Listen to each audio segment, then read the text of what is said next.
Welcome, one and all, to your favorite new podcast. Actually, we're not that new anymore. Of Woodworking is Bullshit. I'm your host, Paul Jasper, and I'm joined by my illustrious and illuminating two co-hosts, Eric Curtis, a full-time furniture maker and content creator, and Mary Sy, who is just back from a European vacation to Germany. She's going to enlighten us about her trip in the after show. I just made that up. AI designer by day, contemporary furniture maker by night. Mary, I have no idea if you're going to regale us with your trip highlights, but I absolutely can. I'm about to. For a podcast that's not so new, you better recognize you got to turn that fucking gain down, buddy. You are blowing our eardrums out right now. I am. Love that energy. Love that energy, though. We're gonna keep that. This is a one take, Jake. Oh, listen to those sweet bass tones. That's better. That's better. Okay. You just got overexcited. I'm so sorry. That's all right. I don't understand that. Okay. Welcome everyone to Woodworking is Bullshit. As you know, we always start with a question. And today's question came about in our group chat where Eric said, "Hey, maybe we should talk about death." I love that so much. I immediately jumped on that. I said I've been listening to Dashboard a lot lately, and we need to talk about death. And Mary's like, "Yeah, I'm in as long as I can dress emo during the episode," which she didn't. Oh, her eyeliner's heavy right now. So sad that I did not remember. So beyond it's about death, it's not really about death. It relates to death. And Eric raised the following question, and he said, "And are we compelled to make objects that outlive us as a way of contending with our own pending mortality?" So, in other words, you're going to die, and do you want your objects to outlive you as a way of feeling that you have a legacy and that you'll be relevant beyond your living years? I toss it to you two to react to Eric's brilliant statement. Brilliant is generous. A stretch. It is a stretch. I mean, don't get me wrong. I'm brilliant, but the statement, I don't know. I think my initial instinct is to say yes. And I don't even know that it needs to be an intentional thing. I think our instinct is to create, or those of us who have the instinct to create, instinctively create things in the beginning that are a development of skill. And then as we gain skill, we attempt we intuit the attempt to make things that outlive us, because I think that's just part of the human drive. I think that's part of the creative drive. And then it may just start with a shift in materials. You may go from wood to stone, or you may, if you want to go down the epoxy road, that is an option to make things that outlive you. We're not going down the epoxy road. I'm not making a moral value judgment here. I'm just saying it's a shift in materials, and that may be a thing that you think about. And then as you continue to make them, I think you become aware of what you're doing. And I just think it's an inevitable growth into the creative process. All right, Eric, when you make an object and you know it's going to outlive you, does that give you a warm and fuzzy? At first it did, not anymore. Now I'm of the opinion that my aim is to do the thing that I need to do in the moment, and whether the thing lives 500 years or 50 years, I honestly could care less. Mary, do you think about the duration of your objects? I feel like I have a very different answer to this because I don't really give a shit. I don't think about it that much, no, because I don't know. Maybe it's me not putting enough value on it, but I don't think my stuff's important enough to matter to someone else after I'm gone. For me, I've also just not had that kind of object in my life of legacy being important. The only thing I can think of is my violin, but otherwise the stuff that I make, I don't care. Someone could just burn it when I die. Actually, I demand that it all be burned the day that I die as a tribute. Viking funeral. yeah, absolutely. So I have not really considered it before, and it's not really crossed my mind, to be totally honest. Okay, you used the L word, legacy. Okay, and I think that's a lot of what we're gonna discuss today, which is legacy of makers, legacy of artists. But I guess I'm both of you said it's not that important to me. So, Eric, why did you bring up this question if it's not that important to you? And Well, hold on. You didn't answer the question, so you do it first. Don't try to just be like, "Oh, you guys are so interesting. Let me not tell you anything about okay, myself." okay. I think about legacy, and I think this is at first when you brought up the idea of death and what you make living beyond you. I thought about the idea of personal legacy, my legacy, and I thought about my daughter inheriting my high chest or things in the house that I've made, and that will mean a lot to her. So I instinctively thought about personal legacy, meaning me, children, family, that kind of thing, your reputation, and values. Like it was all about me, me, me.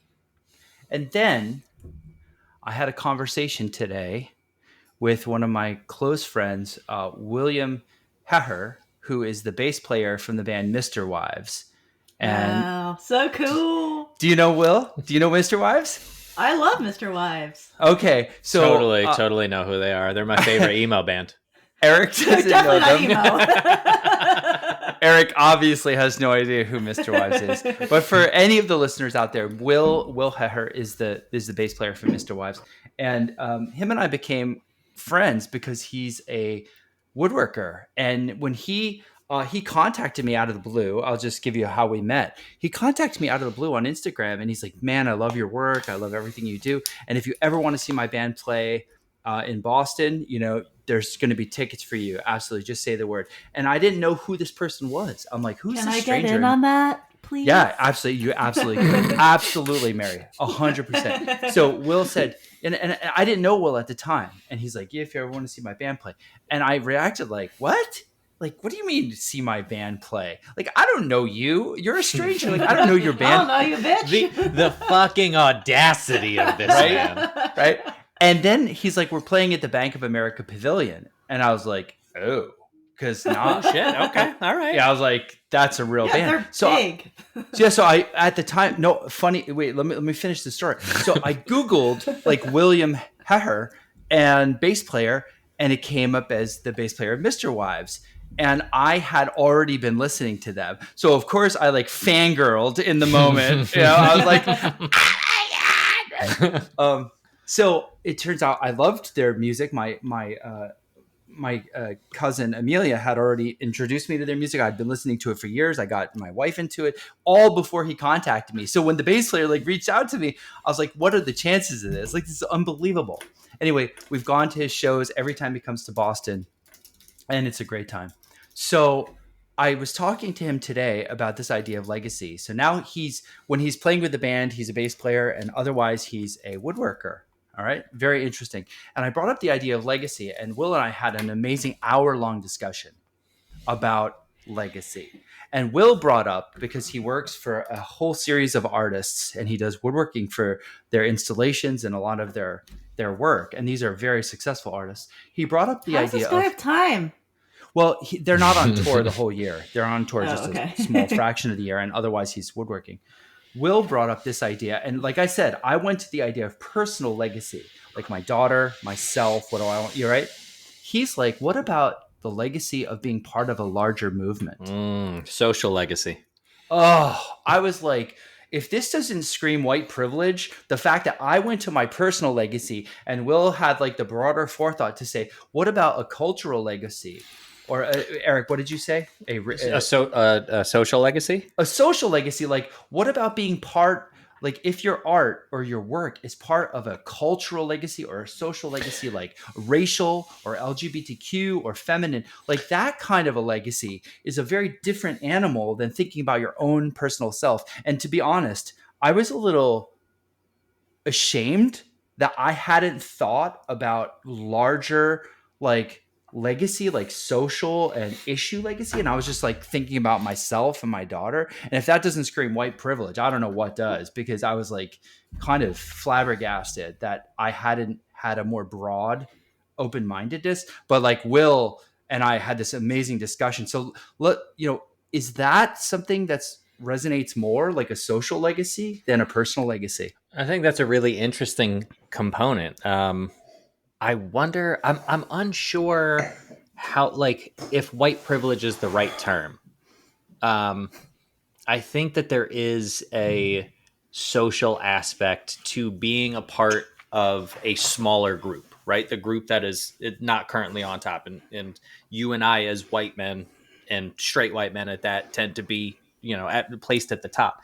But there is, like, that social legacy is vital. It's really important to be a part of a thing that's bigger than yourself. But I think the American culture historically has been, for lack of a better phrase, about rugged individualism, right? So I don't think it's inappropriate for an American person, or even just a person in the Western world, to think about the individual legacy as much as the social legacy. I could be wrong in that. I haven't really thought about that. That's an interesting thing to sit with. But Well, I guess I didn't find, thinking about my own legacy, I didn't find that as compelling as if I was part of some movement that could forever change the way like a culture is thought about, or well, that's that the to me social is creature in amazing. you. That's the social creature in you. And I think that's, like, that is a part of being human. What is the club that you belong to that drives you to do a thing, right? So Hmm. I think for me, that club has always been, like, woodworking. Like, we Hmm. woodworkers come in all shapes and sizes and forms and backgrounds, right? And so this thing that drives me to make, like, I think about the legacy of moving the craft forward, and that can be, like, I feel like that gets thrown around a lot. The history of the craft in brief is, like, the age of the carpenter was basically everything before refined furniture, right? It's like a person in their barn just fucking nailing wood together that they felled from the backyard in order to create functional furniture. And then you have the age of the cabinet maker, which is where you start to get a bit more refined, and you put things together in ways, and you understand wood expansion and contraction, and things actually start to have shape and form. And then you have the age of the woodworker, which is, like, we're still within that age, but, like, basically Queen Anne or Chippendale on, like, whatever, that kind of, when it starts to get highly refined and things get complicated and shit gets wild, right? Like, that is the legacy that we belong to as woodworkers. Hmm. And now we're transitioning into something new with the advent of new technologies, and how that's being implemented so quickly. And I don't know where it's going to go, but that's the social legacy that I think about, is how do we affect change in this craft while holding on to the core kind of moral values of making objects. Wow, I love that. I mean, I know I'm part of a woodworking tradition, and I know I feel an obligation to it. That's why like, I've been thinking about, and giving lectures about design, because it's my way to give back. Like, I don't profit from it much monetarily. Uh, it's definitely cutting into my time for other things, but I feel like I owe it to this field to give back in some way to the field that has given me so much. I Mm-hmm. can't just take forever, because then we'll just not have enough, goodwill flowing. So actually, Eric, your comments about our craft being our group, that we're part of the legacy of woodworkers. I love that point. Well, I, like, for me personally, and we don't have to get into my years of baggage and trauma, but for me personally, like, in it's hyperbolic, but given that this is the emo episode, I'll lean into it and say, like, like, what I would say honestly, that woodworking saved my life. Like, it gave me a Wow. thing to do, to hyperfixate on, that was not self-destructive, and allowed me to develop a skill set that then became valuable over time, and allowed me to find some sense of self-respect through that vehicle, right? And people have that vehicle in a number of different forms, but for me, that's why I hold the craft in this community so dear is because I think that does that for a lot of people too. Like people in the LGBT community, people in the Black community, people of like from all different backgrounds, right? Like sit here and name 25, but you have this thing where you feel other than in society. And then you end up finding this vehicle that allows you to realize like you're fucking capable of doing something interesting and good and valuable. And there's real value in that. I'm going to need you to write a song about how woodworking saved your life, but it has to be in the emo genre, please. I'll AI generate one for you. Okay, there it is. Now we're talking. Okay. Mary, you just made me forget what I was going to say.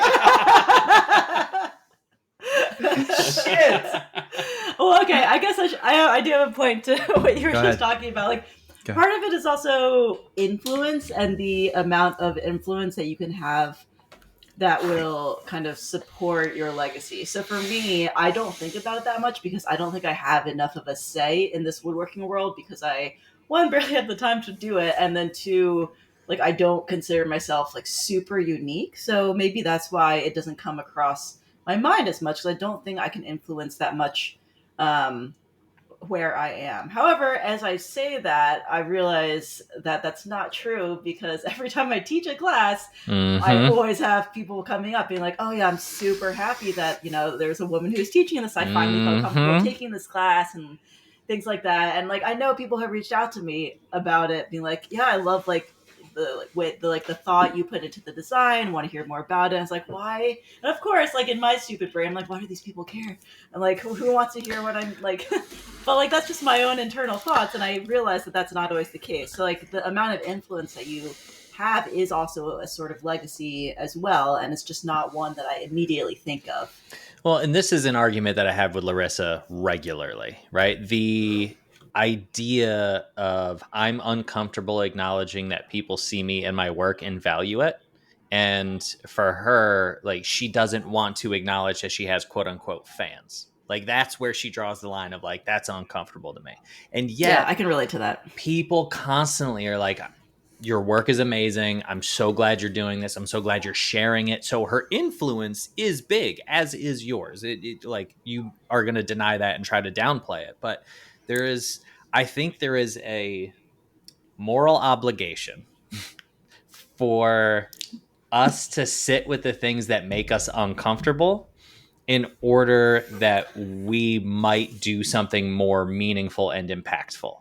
And you have an influence. Larissa has an influence. Paul has an influence. And I think there is a real social obligation toward the social legacy of the craft to sit with that and nurture it and come to terms with it. Okay. So what's stunning to me is at first I thought about legacy as your personal legacy. And all three of us have somehow rocketed towards we're being part of like a craft legacy. Like that's all our answers. Like, are you guys thinking at all about your personal legacy, or was it more about being a legacy of a part of a bigger movement? Well, I think your personal legacy, for lack of a better word, not that that's a bad word, but I feel like we're gonna say legacy 742 times this episode. We are. Your personal legacy is a part of the social legacy, right? So let's just take let's. You know what I mean? No, I do. Eric has said that he tied himself so closely to woodworking as the thing that saved his life. So I feel like personal legacy has to be tied up in that. Okay. Yeah. Let's take James Krenov as an example, right? Yep. Not my favorite woodworker, but certainly a person who developed a thing and made that thing and then taught that thing. And you cannot argue with his personal contribution to the craft, but that came about only due to his ability to develop skill and aesthetic and then teach that. I think they're intertwined. Agreed. Okay. All right. My next question about the L word, legacy, is can you, I was thinking about painters or whoever, like I'm going to advance a point and you tell me if you agree.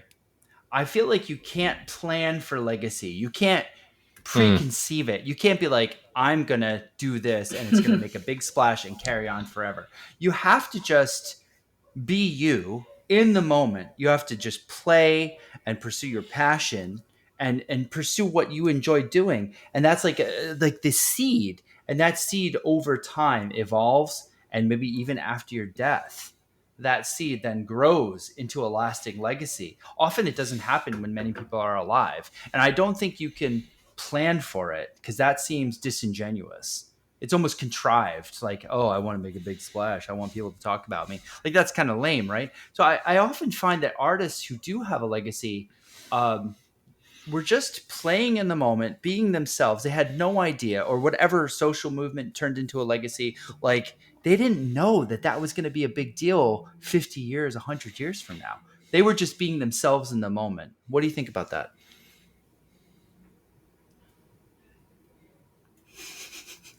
I'm letting Mary answer.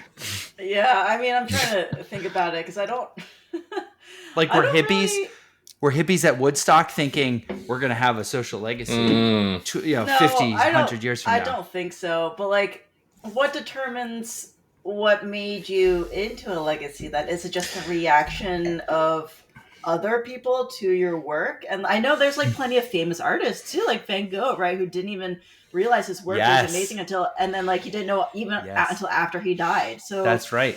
So is like legacy seems like it's somewhat of a evolving narrative, and you may not even be part of that narrative. You may have, like, let's take Van Gogh as an example, because I think that's really interesting, right? So he was just a crazy guy, like doing paintings, like just to pay his bills, and because it was a compulsion to make paintings, and then along the way, and he became famous somehow. It often is married to a tragedy, for example, because right. tragedy makes for a good story, right? Which then leads to interest in that story, which leads to dollar bills, which leads to legacy, right? So there's a dark side to this. Like, I don't feel like legacy, it may not be the artist's intent. Like, whatever they're known for 100 years or after their death may not have actually been what they were going for in that moment, but it's what the narrative took on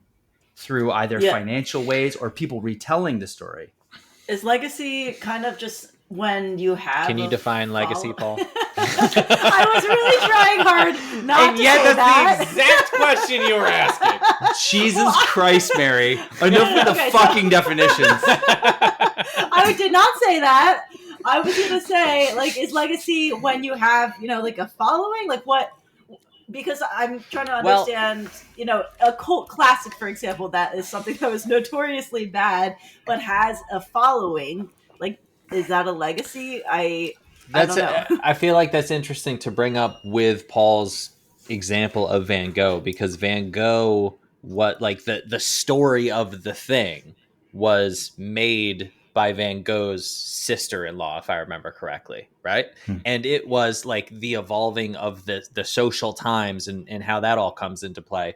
Van Gogh was literally poor in a gutter, and she was the person who decided, when his brother couldn't sell his paintings, she was the person who decided that she was going to tell the story of his mental health struggles. And that was seen as absolute taboo at that point in time. You sell the art, you do not sell the artist, and intertwining the two was not acceptable. And she was like, fuck that, that's an interesting story, and also I inherited all these goddamn paintings and I gotta sell these bitches, so what are we gonna do here? And so, like, Yeah. I think, to your point, Paul, the two cannot be disassociated. And it often makes me wonder now, for all the artists who have some big legacy of the past, and we hear about them, how many of them are accurate? Is what they intended actually what we talk about today? Or is it some capitalist or economic recasting of their original meaning? Well, can we be less than you? You might be right, and that's a fair. I don't point know. to bring up. I mean, I'm wondering what percent of the time it's actually accurate to what the artist. I think it's entirely dependent on the artist, and I think everything gets bastardized with time. Probably, if I'm going to be the cynic on the emo episode, but I think there is, if I can paint a less cynical picture. Why? Because I I'm think just there are kidding. two distinct paths, right? Like I'm just there is kidding. the path Yeah. of the person who like post death or even late in life, they like come to, you know, social knowledge and they start selling shit, and then it starts selling at Sotheby's, and then all of a sudden Picasso painting, even, yeah, he was famous early, but like Picasso paintings sell for millions of dollars, and people are like, fuck this, like it's a goddamn painting, like what's special about Picasso? I don't even get it. Versus the artist who um plays, to use your word from before, and taps into something that's like deeply human, and we don't really quite understand what it is that's hitting at like that core human experience, but it resonates somehow, and maybe it never gains a lot of financial traction, but it just kind of exists in this knowledge of like, I think again, coming back to your friend who was a famous bassist that I don't know, um, I think music does that, right? Music has that thing of like, you can hear a perfect song, and it might be by the biggest band in the world, and it might be by somebody you've never fucking heard of before. But there's like, it just hits your soul in the right way, and it just kind of like lingers there for the rest of eternity, to the point where you just like whistle it without even thinking about who wrote it or the actual song, when you're just like skipping stones. It's just a thing that exists in perfection in and of itself. And that can be entirely apart from capitalism. Hmm. And this All is right. where I like come back to the value of the object as an end to itself versus a means to extend our own existence, right? So coming back to objects and coming back to legacy, I think there is a there's a distinction to be made between making an object that is intended to outlive you in order that the object is a means to an end in that you won't die, versus making an object as the end itself and it just happens to outlive you. Like those are What do you mean two. as the ends itself? So when you make an object, you make a song, whatever your a painting, whatever your creative outlet is, when your aim is to make the most perfect version of that thing and it just exists in and of itself, and then you set it aside and you don't think about what it actually means to the legacy of the craft or to you as an artist, etc., that thing has some kind of profound excellence, some kind of profound weight to it, versus making an object that you go like, okay, this thing could withstand a fire, it'll be around for 500 years, it's going to outlive me. Yeah, but like it is then a means to an end, and the end being it is around longer than you, and so it extends your life in some vague sense. Like there Is is, there one that you prefer out of those two? well, I think, I mean, like we're gonna start talking about like Immanuel Kant and shit, but like the idea of using anything as a means to an end lessens the value of the thing, right? Like Uh-huh. if I use a person as a means to an end, you would both say like that's morally reprehensible, Hmm. All rather right. than treating the person or the object as the end itself. Mm-hmm. It Okay. could be So like I'm a gonna. stop trying so hard sort of thing. Yeah, just make shit. Just Hmm. be. Just be. So I want to pause and ask the listeners to say, and feel free to react in the comments on whatever platform you're listening, or send us an email or whatever. I guess I would ask, when you make a thing, are you thinking about how long that thing will live?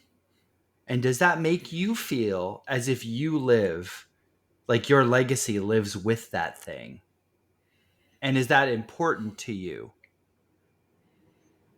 Wait, can you say that again? When you make something, I'm asking the listening base, I'm going to say, when you make objects, are you thinking about how long that object will last? And does it feel as though that's a piece of you living on into the future? That's more or less what I'm asking. So And is that I important? I could be wrong in this, but I believe the Jewish idea of death is the last person to die who knew you or had some, or you had some impact on, whether that be personally or through your work. And Hmm. so that very much relates to that idea of, you know, you give a piece to your daughter Hmm. and she has that forever. maybe your grandkids, they have that and they go, grandpa was such a wonderful. By your great grandkids, they're just like, this is a thing some old dude made. Yeah, I was related to him, but like, at what point does it lose the value of it being attached to you and then need to stand on its own as an object? Okay, I'll tell you. It lasts about 2 to 3 generations because, like, you know your grandparents. You obviously know your parents. You know your grandparents. Do you know your great grandparents? I knew one of them. I knew one of them. Yeah. Right, Mary? Nope. No. Okay. And do you know your great grandparents? Like, that's where it ends. It seems like 2 or 3 generations, and it's this bubble that travels through time, through generation to generation, and that bubble extends about two to 3 generations back. That intimate knowledge of who they were. Beyond that, it's lost to antiquity. So it doesn't seem like that's really that important to me per se. But what we were talking about earlier about social legacy or being part of a larger a thing beyond you and your family, actually, I could see that being actually more important, or at least a little more fulfilling long term. Well, so one of the reasons why I couldn't really bring myself to make a career out of music outside of the fact that I blew up my vocal cords because I had poor vocal hygiene. The idea... It was from all the screamo. It was from a lot of screamo. Just I had so much to get out of my system. No, the idea that an idea is somehow less valuable than an object, right? And yet what we're talking about right now is an object has a lifespan and an idea does not. Like we still talk about thoughts from people 2,500 years ago. That's important. Yeah. So like that, there's an inverse relationship there where like in the immediacy, we're like, ideas are stupid because they're ethereal and they go away. But then the ones that stick around a lot longer than objects. That's true, but it's a lot harder for a person to create that unique of an idea, an everyday person. Just because something is hard doesn't mean you shouldn't attempt to do it. Yeah. Hey, I listen to Alan Watts, and he's been dead since the 1970s, and I listen to him almost every day. So, but that's all Alan Watts. That's true. But like, yeah, but like, I guess that's true. But like, I guess it extends far beyond that. The ideas of Plato are still talked about, and Aristotle. So, interesting point. All right. Anything else any other points either of you? Actually, Mary, I have a question for you. Obviously, do you, given your background, your ethnic background, do you have any thoughts about like, because like Asian culture has some pretty strong ideas about legacy and family? Yeah. What's the Asian perspective, Mary? Wait, sorry, what's the question? Well, you were raised in an Asian household. Were you subject to any really strong ideas about legacy?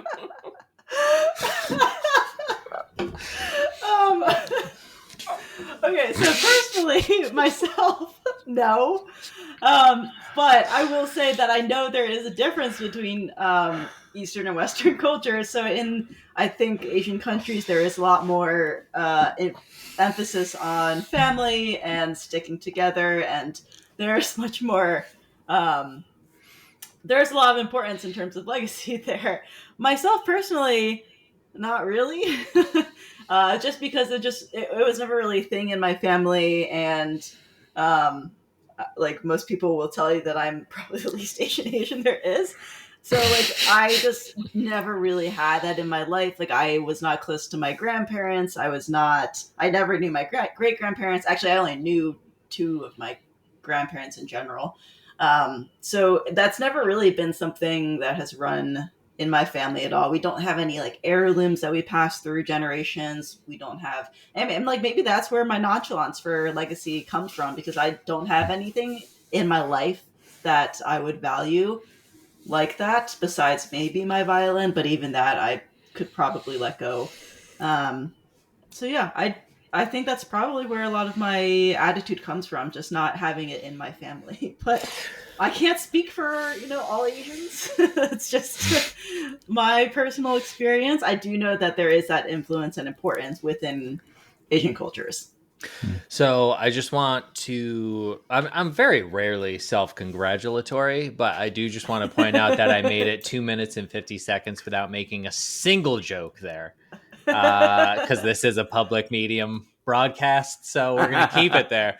No. I think you should Secondly, make all the nope, jokes. nope, that's a big Let's see hard how pass. fast we can get you canceled. That is, I'm all set on that. Thank you for checking. But I am calling bullshit on you because you studied architecture, and to build anything, to focus on buildings and architecture specifically, is to say I want a thing to outlive me by 1,000 years. So I'm going to say get fucked on. You don't think about your legacy, because that is exactly like there. You don't go into architecture with the idea of like, I'm going to build a disposable building.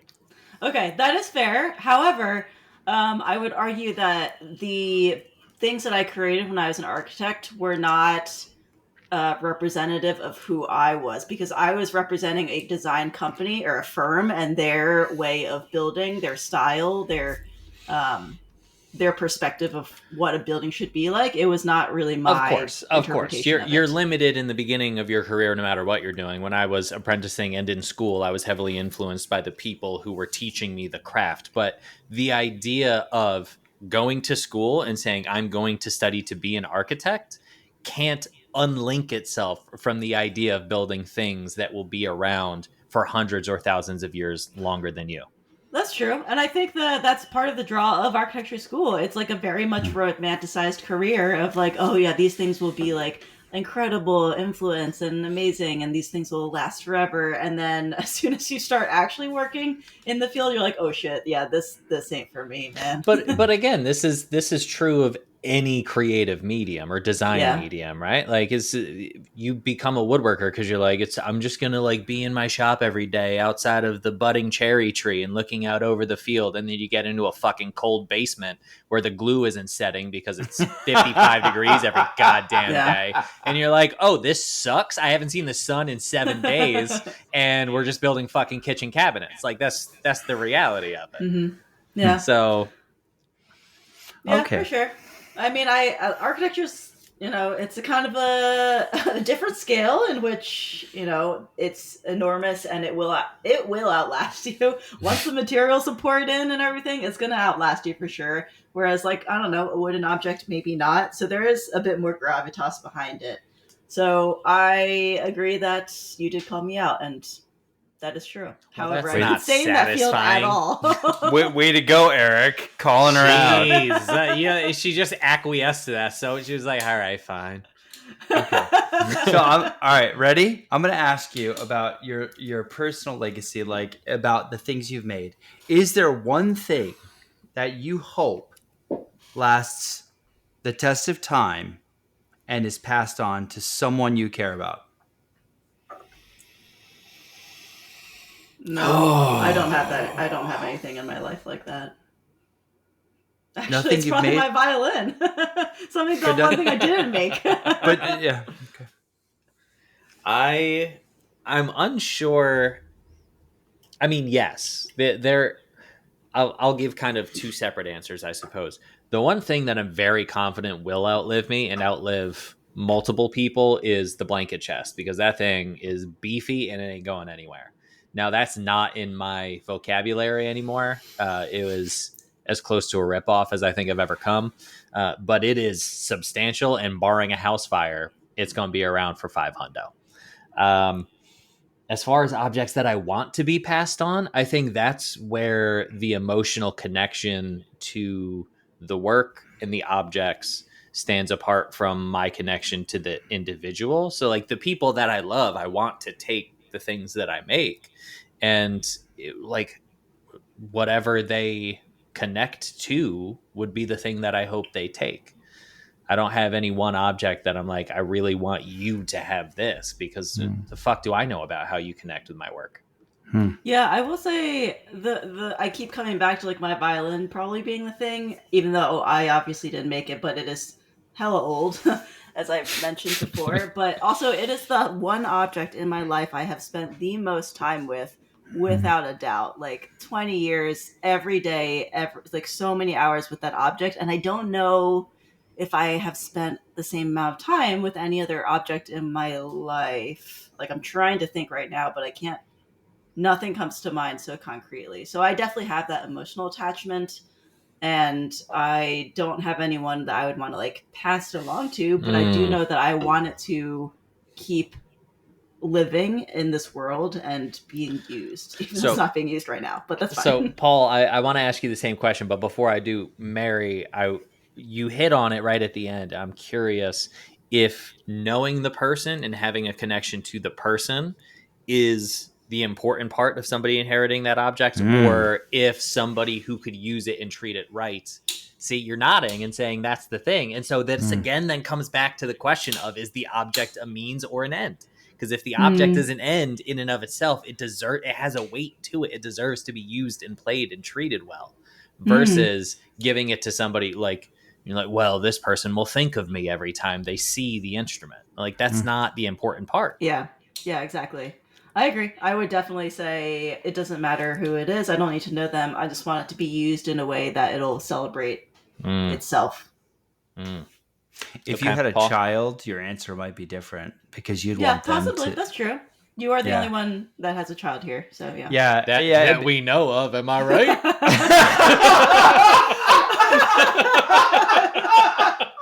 All right, we're gonna get a call-in question in the after show that is Eric's long-lost son or daughter. Hey, Dad. Oh my God, Eric! There's no way to know. Science can't tell. A lot of sperm bank donations. Actually, science can tell. It's called paternity tests. I've never heard of it, so. Oh my God, Eric. Okay. Yeah. Great. Thanks for that. As I try to formulate my answer, you bitch. You're welcome. So there are objects that have been part of our home that I want to be in my daughter's life for the rest of her life. That would be like my high chest and our Windsor bench that we sit on, and the stool, my very first woodworking project that we use all the time. Those are like things that I have grown to love and love. It's part of the home. It's part of the home experience. I want her to take those with her as part of the legacy of our family. And then there's things that I've made for other people, because I've made hundreds of commissions. And those things you have to let go by definition. Like when you finish them, you let them go like a bird, right? And it hurts sometimes. They were great objects, and I miss some of them, not all of them, but I miss some of them. And you let them go, and you just hope that the way you built it and the care you put in when you were making it will stand the test of time for their family's legacy. Because I think these objects are so rare and so one of a kind that they become treasured in whoever's family, and you don't want them to break, and you don't want them to have problems. So when I make things now, I do the best I can to ensure that that object is repairable for whoever owns it, because I understand how important these objects become to people. Mary, it would be like your violin. Whoever made your violin, did they use hide glue so it's repairable, right? Things like that. I don't know. Well, if it's from they did. If it's from the 1700s, the answer is yes. Even luthiers today, for the most part, like proper luthiers, you still use hide glue because it is repairable. Good to know. Okay, so on that note, I think we've talked. We're at the roughly 43-minute mark on legacy. I love to put the onus on the listeners to just think for a minute about, how does legacy affect what you do? Is it important to you? Does it guide what you do? Is that a good idea? Is that a bad idea? We don't have answers here. We just have our own reflections at the time. There are no answers in an absolute sense. We are moving on to segment 2, which is even more emo Mary, which is... Bring it on, please. Mary, are your nails painted black today by any chance? No, they're not, and I'm really upset that they're not. They're pink, which is like the anti. You know, thinking about guests, we really should have tried to get Jared Leto on this episode. Wait, no, he's not. No, he's a weird one. He's not emo enough. It was the only like emo guy I could think of. I mean, there's like the most pretty emo, but like if I had to choose, it wouldn't be him. Did you just say he's the most pretty emo? No, I said he's pretty emo. Oh, okay. He's not He's the most pretty pretty emo. and He's also All got right. like a cult. I don't know. He freaks me out. Yeah, he's a fucking weirdo. Anyway, here we are. Anyway, What are we so talking about? the next segment we thought we'd do is there is a very interesting book by Bronnie Ware called The Top 5 Regrets of the Dying. And she was a hospice nurse who was tending to people with terminal disease or who, were in their last stages. And she started hearing, a lot of regrets that these people would say as they're in their final stages of life. And um, she started tabulating data about what were the most common regrets she was hearing time and time again. And she published it as a book. And it's called The Top 5 Regrets of the Dying. And what I wanted to do was ask both you and, of course, passively our listeners, do you resonate with these regrets? And have you lived your life in a way that avoids these regrets? All right. And by the way, Eric and Mary are typing things in our chat, trying to distract me. What the fuck are you talking about? Why don't you just be professional for a minute? I know. I don't understand what you're saying. We are being so respectful and really just generous with our time. This guy, just because he can't keep his train of thought, he's trying to put this shit on us. Yeah, don't blame us. Can you stop typing shit, please? Okay. So, ready? Vegetables. Ready? The top 5 regrets of the dying. And Go I for want it. your honest reactions. How are you doing on these regrets? Are you ready? This might get real deep real fast. Okay. Number 1. The most common regret of the dying. I wish I'd had the courage to live a life true to myself, not the life others expected of me. Well, shit. That's pretty deep. That's the whole point of this fucking segment, Mary. I know, what are we doing? I know, but like, oh, man, this is like making me think a lot. This is really like making me think a lot about myself, and I don't love doing that. You can't come on the emo episode and then be like, I wasn't prepared to be self-reflectory. Like, fine, okay. Are you gonna go through all 5 first, or are we gonna comment after each one? Let's go after you, one at a time. Go. I would say that I'm probably about half and half right now. I don't exclusively work for like one side of like, oh, people think this of me, so I have to do it this way. I think that I would say I'm pretty split 50-50. So when we decided on this segment and you said you were going to say those things, and I don't know what all 5 are, the thing I wrote down was to live courageously.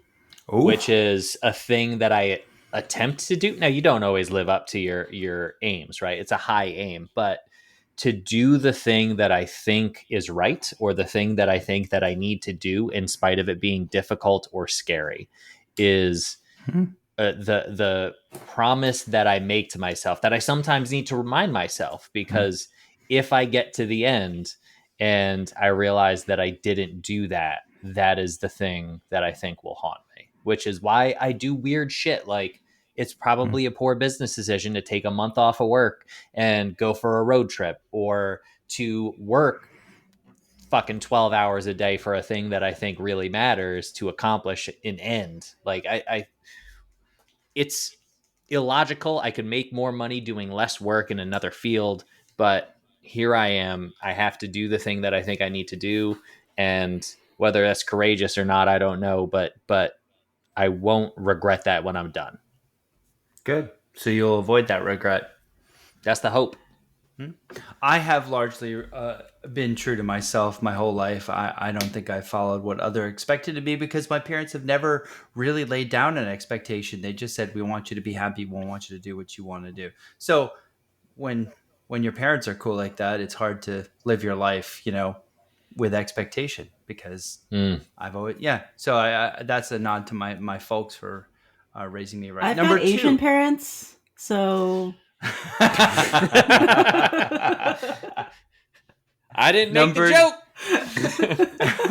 For once. Okay, number two. Ready? Second regret. I wish I hadn't worked so hard. Hard disagree. Here's why I Wow. disagree. Here's why I disagree. Uh, I'm gonna go full Mary. It depends on your definition of work, first and foremost, but also if you work your entire life in order that you don't have to work at the end of the day, over the weekend, at the end of your life, then you're missing the point of work. To do the hard thing, to accomplish something that is worthwhile, is work.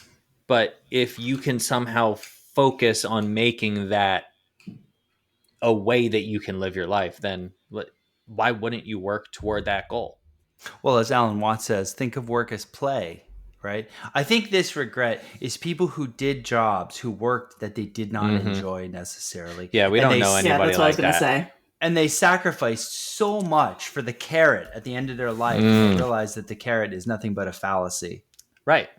Yeah. The point of the dance is not to get to the end of the dance. The point of the dance is the dancing. Yeah. So I think, that's really, like you said, Eric, it depends how you define work. If it's what you enjoy doing the whole time, then that's not really quote unquote work. Mary? Yeah, I mean, I agree. Don't give me that stupid smirk. I don't know why you would refer to Paul like that, but that's very unkind of you. Referring to Eric for all listeners, this little like smirk on his face that's been on his face the entire time this question, looking at me because he knows that I've been overworking myself. The thing is, like, I have chosen to overwork myself because I genuinely love my job. The stuff that was giving me trouble was not my job, or not like the work itself. It was other things that were kind of out of my control within my job. So like, I still don't regret any of it. I'm glad that I did it. I wanted to do it. I volunteered for it. And yeah, it maybe drove me a little crazy sometimes, but I don't think I regret it, to be honest. So yeah, I genuinely think that, like we said, it kind of depends on whether or not the work is something that you like doing. And for me, it's probably a little too much. Like, I probably enjoy it a little too much, so it's starting to affect my life. But I don't know. I can see Eric not believing me at all. Hey, I will say this. I will say this to you personally as a friend, on camera, off camera. I am here to support you. And if that's what you say and believe, I will support you. I don't think that you believe that. Okay. All right. We'll fight over this somewhere else. Fight about this. We can start the fight in the after show. All right. For me, my work has always been one of my passions, and the company I work for has always been very reasonable with the amount that they ask from me. So I don't really resonate with number two. Number three, I wish I had the courage to express my feelings. I'll start with this one. This one has, for me, been an evolution. I think when I was younger, I was more reticent about expressing my feelings. I used to just kind of bottle them up or not acknowledge that they were there, or scared to say them because it might be awkward in a moment. But as I've aged, I've been far, far more relaxed and forthcoming with telling my friends, both male and female, about how I about how I feel, both good and bad, because I feel like that's just the way I want to live my life. And it's been an evolution. I'm still not perfect, but it's improved. Maybe that's what those people meant, though, when they said, like, I wish I had expressed my feelings more, because, like, as you approach the end of your life, you probably feel like you had the opportunity more later in life and not so much earlier. And Yeah. I don't know. I think I would need a little bit more context in what they meant, because I kind of think that do you need that's the to case for define everyone. Mary needs a definition of, I wish I expressed my feelings more. Jesus fucking Christ. What kind of No. I don't think I need a definition, but I do think that's probably the case for everyone. That as you get older, you're just more comfortable with yourself and expressing your feelings. So unless there are people, well, I don't know, maybe my parents, but there are people who are when they're older, they still don't feel comfortable. But I just feel like I can't really think of too many people who are like that. Well, I do. Go ahead. Well, It's true, Mary. It's an evolution. Like early on, you're probably a little more reticent to express your feelings. But the question is, I guess at the end of your life, do you feel like you got to a point where you were expressing your feelings freely and honestly Oh, I most see. of the time? I'm there now. I am really true blue with my friends. I tell my friends that I care about them and I love them, and it does. Like, I'm not weird about it at all, and I don't care if they reciprocate it because that's how I feel. So it's like no skin off my back to tell them how I feel. It just makes me feel good that they know that. So the question is, did the person at the end of their life get to a point where they felt good about it?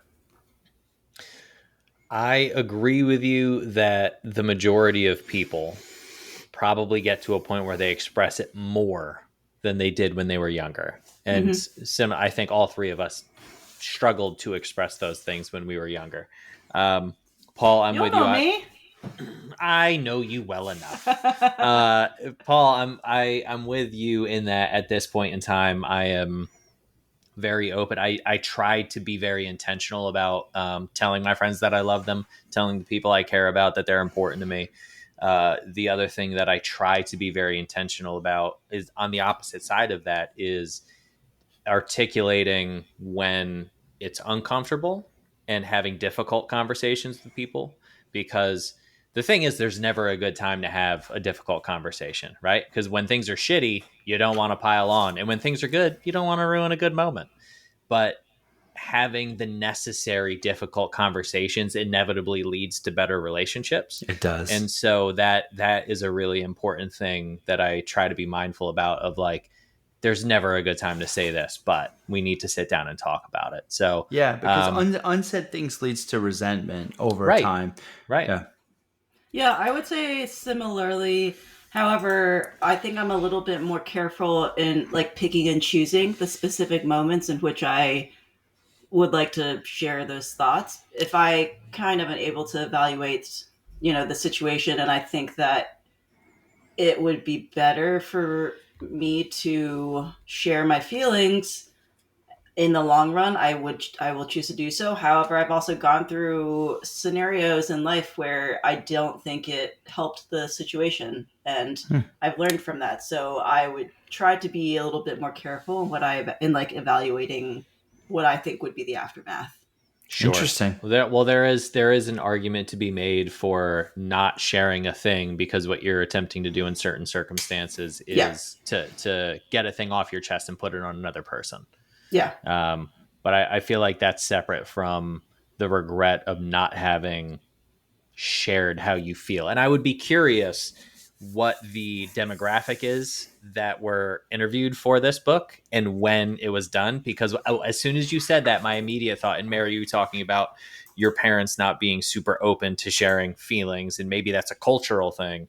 And I'm thinking like 1950s white America, the people who were probably interviewed for this book Hmm. as they were going out, like, not a very open culture, not a No, very like, let's talk about our emotions. this Yeah. is fairly recently. Yeah, this is Okay, fairly. but I think 2016 ish was the okay, date of this. so minus 80 years, you're still talking about 1950s America. All right. Uh, next question. Uh, I wish I had stayed in touch with my friends. Mm.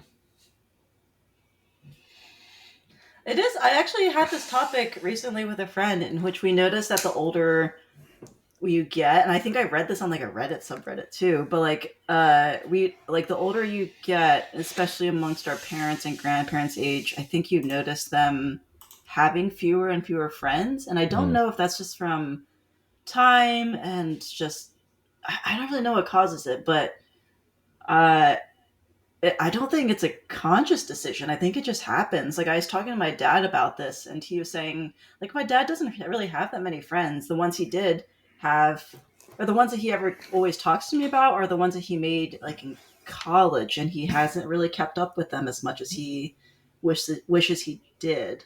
Also, very glad he does not listen to this podcast. But What's up, Daddy-O?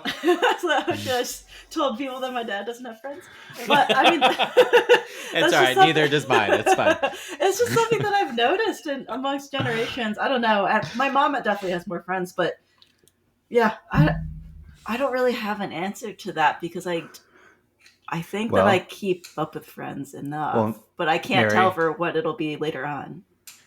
Mary, being older than you, as you've been ageist towards me, I've been Oh on the my receiving god! end of your ageist Oh my god! of your ageist comments from time to time. He said, I "Fuck have you, youngins." I have deeply reflected on why I see a pattern where as we age we have less friends. And I think that is multifactorial. One Mm. factor is well, of course, as you get into our parents' generation, people die or they get sick, Mm-hmm. right? Of course, Mm-hmm. that's like a Mm-hmm. standard, right? Number two is as we age, we're less willing to put up with bullshit. Mm-hmm. We're less willing to compromise. And staying friends with people, as you know, certain friends requires a lot of compromise. And are you willing to compromise? Are you willing to take moments that, or do things that you don't really want to do? And when you're young, you're like, yeah, let's do it. What's the big deal? And when you're older, you're like, nah, I think I'm just going to stay home. And I think so. I think that's a second piece. And the third piece is as we lose friends when we're older, are we replenishing the pool with Mm. new friends?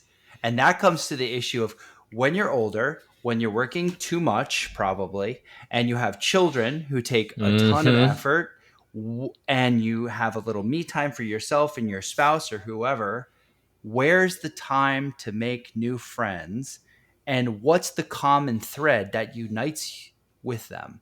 Like you have to have time, you have to have met them, and you have to have something in common to bond you together, frequent unscripted interactions. And that gets harder and harder as we get older. So I think those are my three immediate answers to why it's harder.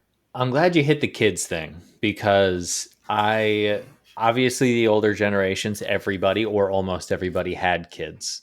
And I'm curious to see how that changes with our generations as fewer of us have children because I have a lot of friends with kids, but the overwhelming majority of like my closest friends do not have kids.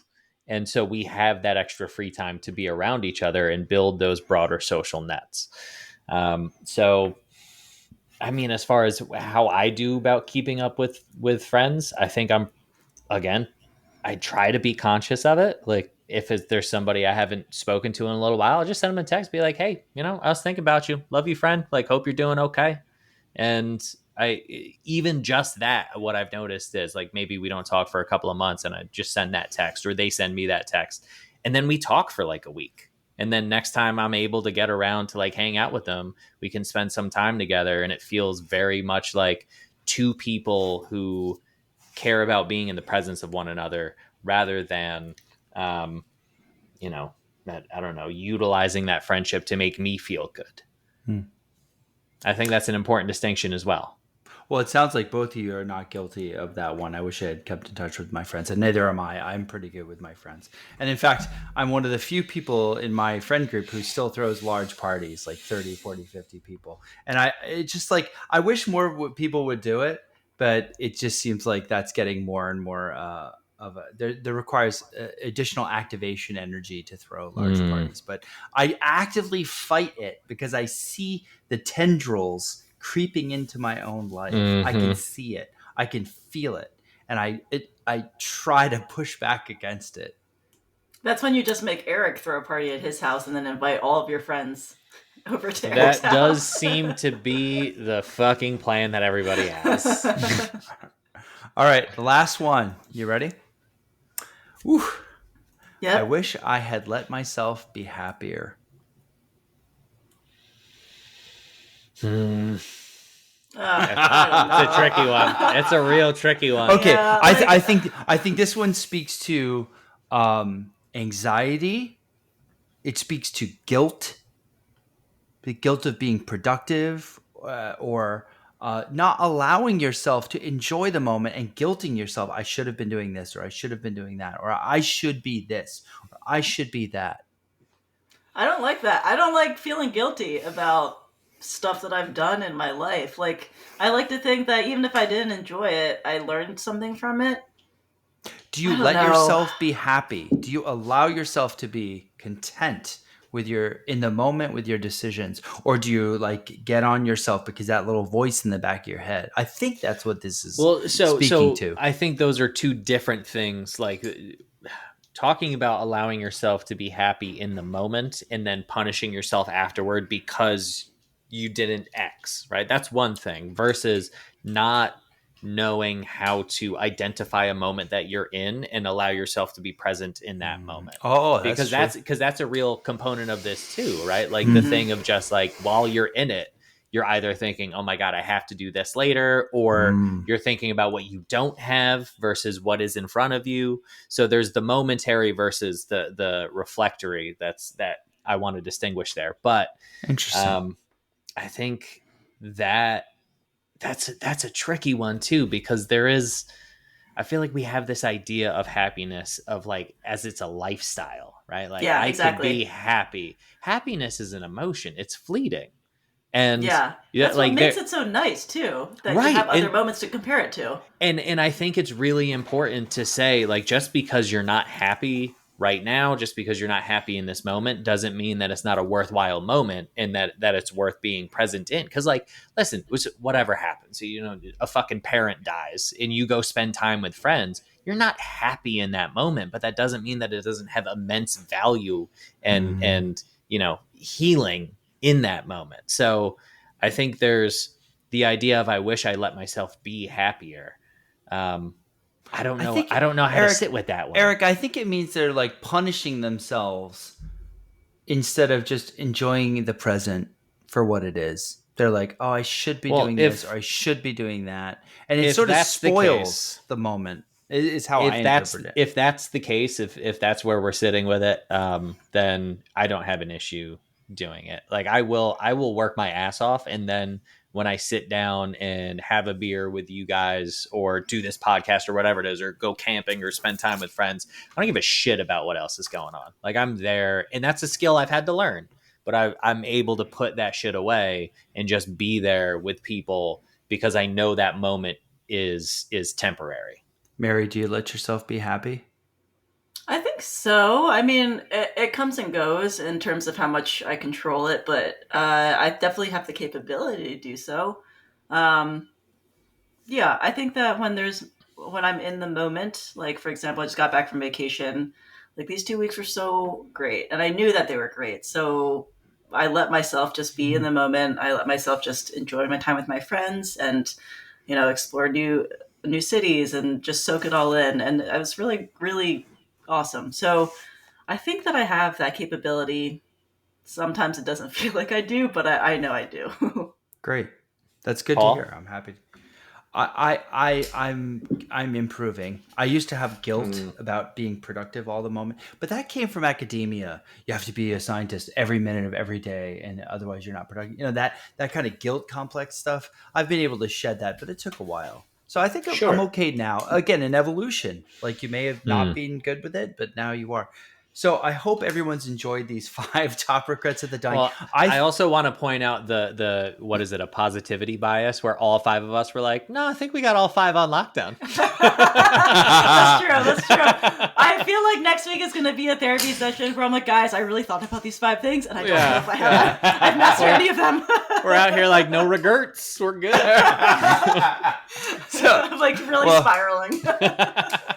So, Bronny, where I appreciate you, culminating these top 5 regrets of the dying. I think about these often as just a way to touch, like to check in on myself to make sure, like I'm doing at least for these 5 things, which I think are all important things. I just like to check in with myself. How am I doing on these? I thought it's I've thought about these quite a bit. So. We hope you enjoyed this segment, and I wonder how you all did on these 5. I wonder if Mr. or Mrs. Brawny Ware has a line of flannels, because if they don't, what the fuck are they doing? All right. So, on that note, we're going to do 2 more things. We're going to thank our patrons, and we're going to talk about the after show question. Our patrons since the last show are Tristan Juracek, Lewis Ryan at Black Apron Woodworking. Lewis has been very vocal with our podcast and all kinds Thank you. Lewis has been quite an interesting. He's raised many good points recently. I enjoy talking to him. Jason Harris by hand, and Kevin McNeil. All four of you, we really appreciate the support very much. Hell yeah. Also, if you're a patron, please submit questions because we will answer those in the after show, and maybe you won't have to listen to us bullshit as much. We will bullshit just as much, but we will not answer your questions that you ask. So please submit questions. Yep. And whatever method you choose to contact us, I'm sure we'll get it. So with that, Eric, you've come up with an interesting after show topic. Why don't you tease the listeners, if they become a patron, what they could have in store for them in the after show? In this after show, we are making fun of Mary for not understanding the history of furniture. So we're playing trivia with the history of furniture. And we're going to dive right into it in the after show with which of the following is not a style of furniture? Federal, Rococo, Shaker, or Acadian? Oh my God. And we'll get that in the we'll get Mary's wrong answer in the after show. Yes. Thank you so much for joining us. Yeah, what about these 5 thoughts of happiness or whatever? Like, oh my God, Mary! She immediately is like, I'm terrible. Yeah, 5 regrets of furniture makers. Can you define styles of furniture? Oh my God. Okay, bye. Bye.